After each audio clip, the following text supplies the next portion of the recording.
এক মহিলার স্বামী রোজ রাতে মদ খেয়ে মাতাল হয়ে বাড়ি ফিরত, আর রোজ তাদের মধ্যে অশান্তি হতো। এটা দেখে পাশের বাড়ির এক মহিলা সেই মহিলাটিকে বুদ্ধি দিল, মাতাল হয়ে বাড়ি ফিরলে ঝগড়া করো না, কাছে ডাকবে, ভালোবাসবে, দেখবে স্বামী ধীরে ধীরে পাল্টে যাবে। সেদিন রাতেই তার স্বামী মদ খেয়ে টলতে টলতে বাড়ি ফিরল। মহিলা এটা দেখে একটু রেগে গেল না, উল্টে স্বামীকে বলল, তুমি চেয়ারে এসে বসো, আমি তোমার জুতোটা খুলে দিই। তারপরে জুতো খুলে দিল, জামা খুলে দিল, তারপর কপালে আলতো করে একটা চুমু খেয়ে বলল, চলো বেডরুমে যাই। স্বামী তো অবাক, বেডরুমে কেন? ওখানে কি আবার আলাদা করে মদ চানাচুর এসব আছে নাকি? তখন মহিলা বলল, হ্যাঁ চলো তো আগে, তারপরে দেখো।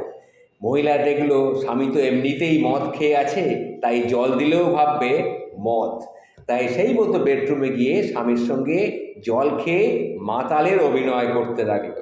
তারপরে দেখুন কি হলো।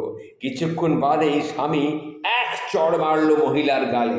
চড় মেরে বলল, তুমি তো একটা ভদ্রলোকের বউ, তোমার ইচ্ছে করে না একটুখানি ভদ্রভাবে চলতে? মদ খেয়ে আমার সঙ্গে আবার তুই মাতলামি করছো?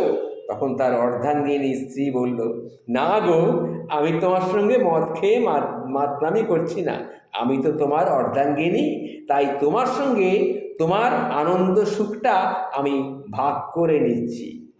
পরের দিন দেখা গেল তার স্বামী কাজ থেকে ঠিক সন্ধ্যের মধ্যে বাড়ি ফিরে এলো এবং জীবনযাত্রা একদম স্বাভাবিক হয়ে গেল। তাহলে বুঝতে পারছেন মাতাল স্বামীকে কিভাবে কন্ট্রোল করতে হয়।